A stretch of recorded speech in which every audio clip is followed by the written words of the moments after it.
একবিংশ শতাব্দীর সবচেয়ে ভয়ানক সিনেমার মুখোমুখি হতে চলেছেন আপনি। একটি পরিবার, একটি মা कोई जाकर दरवाजा खोलेगा? এবং একটি অভিশপ্ত ফ্ল্যাট, যেখানে ভালোবাসা এক মুহূর্তেই রূপ নেয় মৃত্যুর হিংস্রতায়। এলি একজন সিঙ্গেল মাদার, তার 3 সন্তানকে নিয়ে কাটাচ্ছিল এক শান্ত জীবন। কিন্তু সেই শান্তির আবরণ ছিঁড়ে গেল যখন তার বোন বেথ এসে উপস্থিত হয়। একটি সাধারণ দিন, একটি সাধারণ লন্ড্রি ডিপ, আর ঠিক সেখান থেকে এলির জীবনে নেমে আসে নরক। এলি ফিরে আসে এক অজানা রূপে, তার মুখে ভয়াবহ কালো চোখ, অমানবিক হিংস্রতা এবং আচরণ যেন সে আর এলি নয়। নিজে হাতেই হত্যা করতে শুরু করে তার ছেলেদের, যাদের জন্য সে প্রাণ দিতেও প্রস্তুত ছিল। এলির বোন বেথ চেষ্টা করে তাকে থামাতে, কিন্তু এলি তখন আর মানুষ নেই, সে এক দানব। কিন্তু প্রশ্ন হলো, যে মা তার সন্তানদের প্রাণের চেয়েও বেশি ভালোবাসত, সে হঠাৎ এতটা নির্মম কিভাবে হয়ে উঠল? লন্ড্রির ভিতর কি এমন ঘটেছিল যা এলিকে করে তুলল অজানা সত্তার বাহক? যে এলি ফিরে এলো, সে কি আদৌ আমাদের পরিচিত এলি, নাকি অন্য কেউ? এই সমস্ত প্রশ্নের রহস্য উদ্ঘাটন করতে একটি সেকেন্ডও স্কিপ না করে দেখতে থাকুন পুরো ভিডিওটা, কারণ শেষ পর্যন্ত না দেখলে আপনি বুঝতেই পারবেন না আসলে কে এলি আর কে তার সন্তানদের মৃত্যুর জন্য দায়ী। কাহিনী ভয়ানক জঙ্গলের দৃশ্য দিয়ে শুরু হয়। এখানে আমরা একটি আজব ধরনের ঘর দেখতে পাই, যেখানে 3 বন্ধু ছুটি কাটাতে এসেছিল। এই ঘরের জলাশয়ের ধারে থাকায় 2 বন্ধু মিলে খুব মজা করছিল, কিন্তু এদের তৃতীয় বন্ধু ঘরের মধ্যে একা শুয়েছিল, যার নাম জাসিকা। জাসিকার কাছে তার বন্ধু আসে এবং মজা করতে করতে একটি বই পড়ে শোনাতে থাকে, কিন্তু হঠাৎ জাসিকা উঠে পড়ে এবং ভয়ানক আওয়াজে বিনা দেখেই সেই বইটি পড়তে থাকে। হঠাৎ সে বিছানা থেকে পড়ে যায় এবং বমি করতে থাকে। তার চোখের রং পাল্টে লাল হয়ে যায়। তার বন্ধু তাকে দেখতে গেলে সে তার বন্ধুর গলা ও চুলমুঠি ধরে চামড়া ও রক্তসহ চুল তুলে ফেলে এবং বাইরে গিয়ে দ্বিতীয় বন্ধুর মাথা ধর থেকে আলাদা করে দেয়। সে তার বন্ধুদের মেরে ফেলেছিল। জেসিকা জলের মধ্যে ইভিলভাবে হাসতে হাসতে হাওয়াতে উড়তে থাকে এবং তার সেই বন্ধু তাকে ভীত ও মৃত প্রায় হয়ে দেখতে থাকে। এতক্ষণে আমার মতো আপনাদের মনেও হয়তো অনেক প্রশ্ন, জেসিকা আসলে কে? কেনই বা সে তার বন্ধুদের মেরে ফেললো? এইসব জানার জন্য আমাদের একদিন আগে যেতে হবে, যেখান থেকে এইসবের উৎপত্তি।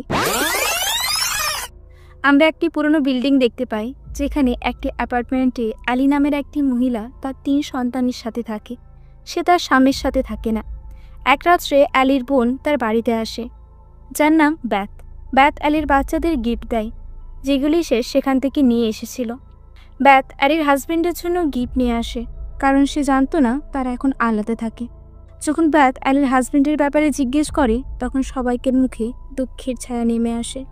অ্যালি ব্যাথের সাথে কথা বলার জন্য তার বাচ্চাদের পিৎজা আনতে পাঠিয়ে দেয়, যাতে তারা একা কথা বলতে পারে। অ্যালির হাজবেন্ডের ব্যাপারে জানার পর ব্যাথ বলে তার আগেই তাকে জানানো উচিত ছিল। এদিকে বাচ্চারা যখন পিৎজা নিয়ে বাড়ি ফিরছিল, তখন হঠাৎই আর্থকুয়েকের ছোট্ট ঝলক আসে। বাচ্চারা কার পার্কিংয়েই বসে যায়, কিন্তু অ্যালির বড় ছেলে দেখে আর্থকুয়েকের ফলে সেখানে একটি বড় গর্ত হয়েছিল। সেটি এত বড় ছিল যে সেখানে মানুষ যাওয়া যাবে।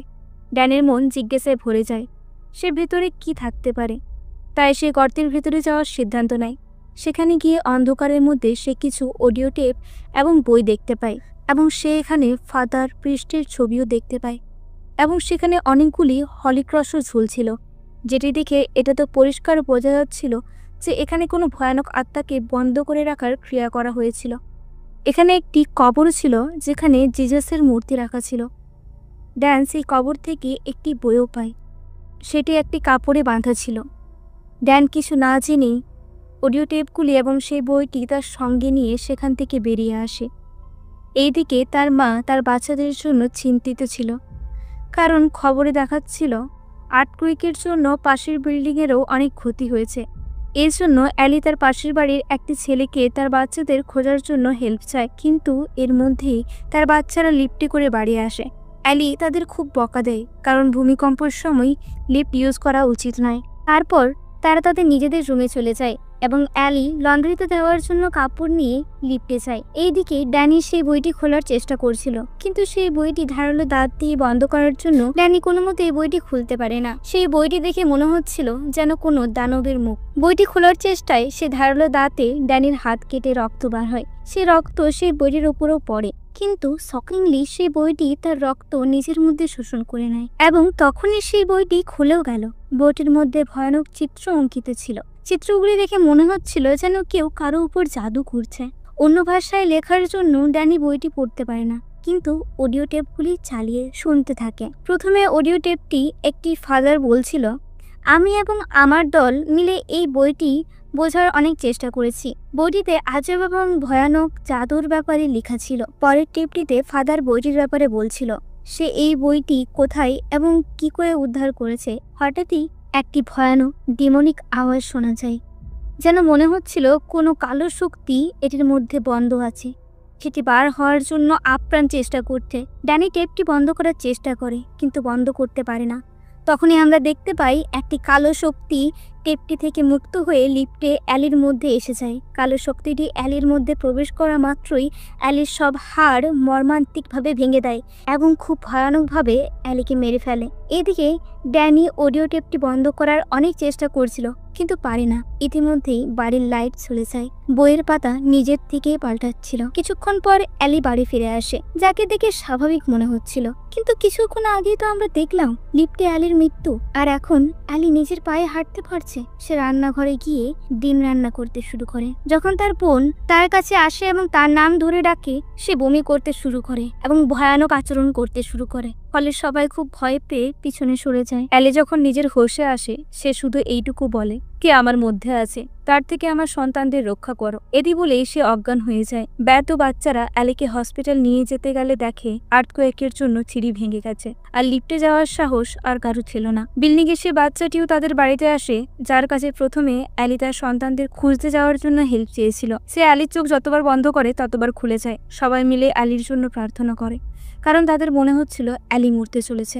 তার বোন তার পাশে বসে বলে সে অ্যালিকে খুব ভালোবাসে। তখনই ব্যাতের ফোনে কল আসে। সেই কলটি আর কারো নয়, অ্যালির। সে তার বোনকে বলছিল তার শরীরটি জ্বলছে, তাকে কেউ বাঁচাও। তখনই সে উঠে বসে। যখন ব্যাত তার বোনের হাতে হাত রাখে, তখন সে বুঝতে পারে সত্যি অ্যালির শরীরটি ভয়ানকভাবে গরম ছিল, যেন মনে হচ্ছিল তার শরীরটি আগুনে পুড়ছে। ব্যাত অ্যালিকে বাথটবের দলে রাখে। তখনই অ্যালি জল থেকে বেরিয়ে ওপরে ছাদের দেওয়ালে চলতে শুরু করে, আর এত জোরে চিৎকার করে যে সবাই অজ্ঞান হতে বসেছে এবং বাথটবের জলটি ফুটছিল। অ্যালি একের পর এক সবাইকে মারার চেষ্টা করতে শুরু করে। ড্যান অ্যালিকে ধাক্কা দিয়ে পিছনে করে দেয়, কারণ সে বুঝে গেছিল অ্যালির মধ্যে এখন ভয়ানক আত্মাটি প্রবেশ করেছে। এখানে অ্যালি তার পাশের বাড়ির ছেলেটির চোখ মুখে তুলে ফেলে। এই ঘটনার সুযোগে ব্যাত অ্যাপার্টমেন্টের দরজা বন্ধ করে দেয়। তার সাথে অ্যালির 3 সন্তান উপস্থিত ছিল। ব্যাত দরজার আড়াল থেকে দেখে ঘরের মধ্যে যতজন ছিল অ্যালি অলরেডি সবাইকে মেরে ফেলেছে। বাইরে থেকে অ্যালির ছেলে ড্যানের উপর চিৎকার করতে থাকে, কারণ এতক্ষণে সে বুঝে গেছিল এই সবকিছুই সেই টেপ রেকর্ডার এবং বইটির জন্য হচ্ছিল। এখানে এরা একে অপরের সাথে ঝগড়া করতে থাকে। এর ফাঁকে অ্যালি তার ছোট মেয়েকে ম্যানুপুলেট করতে শুরু করে। সেও তার মায়ের কথায় একটু দরজা খুলে ফেলে। তৎক্ষণাৎ অ্যালি তার গলা টিপে ধরে। এদিকে অ্যালির বড় মেয়ের সাথেও এইবার ভয়ানক ঘটনা ঘটতে শুরু করে। তার নাক থেকে রক্ত পড়ে এবং তার মুখে আজব চিহ্ন সৃষ্টি হচ্ছিল। মুখ থেকে অজস্র পোকা বার হয়। যখন ব্যাত তার বড় মেয়ের কাছে যায়, তখন সে দেখে তার বড় মেয়ে কিচেনে কাচের টুকরো খাচ্ছিল। তার মানে এখন সেও কালো শক্তির অধীনস্থ।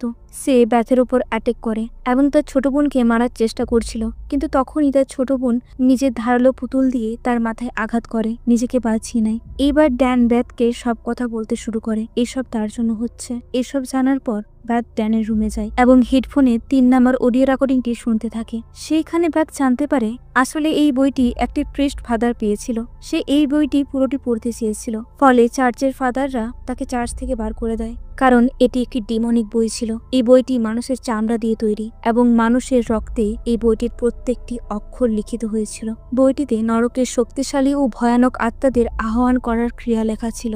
এইসব কথার অর্থই ফাদার বোঝার চেষ্টা করছিল। পুরো অডিওটি শুনে এইসব ঘটনার কারণ এবার ব্যথও বুঝতে পারছিল। ওইদিকে অ্যালির বড় মেয়ে ড্যানের উপর অ্যাটাক করে এবং তাকে জ্বালিয়ে দেয়। যে রুমে ব্যাথ ছিল সেখানে এবার এলি এসে উপস্থিত হয়। ব্যাথ অ্যালির সাথে লড়ার চেষ্টা করে, কিন্তু অ্যালি এখানে বলে আমি যেই হই আমাকে হারানো সম্ভব নয়। এবার শুধু ব্যাথ আর এলির ছোট মেয়ে বেঁচে ছিল। ছোট মেয়ে ব্যাথকে একটি কাইচি দেয়, যা দিয়ে ব্যাথ অ্যালির মুখে অ্যাটাক করে, যাতে সে কিছুক্ষণের জন্য থমকে যায়। ব্যাথ বন্দুক নিয়ে দরজা ভাঙার চেষ্টা করলে তখনই অ্যালি জেগে ওঠে এবং ব্যাথ বন্দুক দিয়ে অ্যালির পায়ে অ্যাটাক করে। তখন অ্যালি তার ছোট মেয়েকে মিষ্টি মিষ্টি কথায় ফাঁসানোর চেষ্টা করে।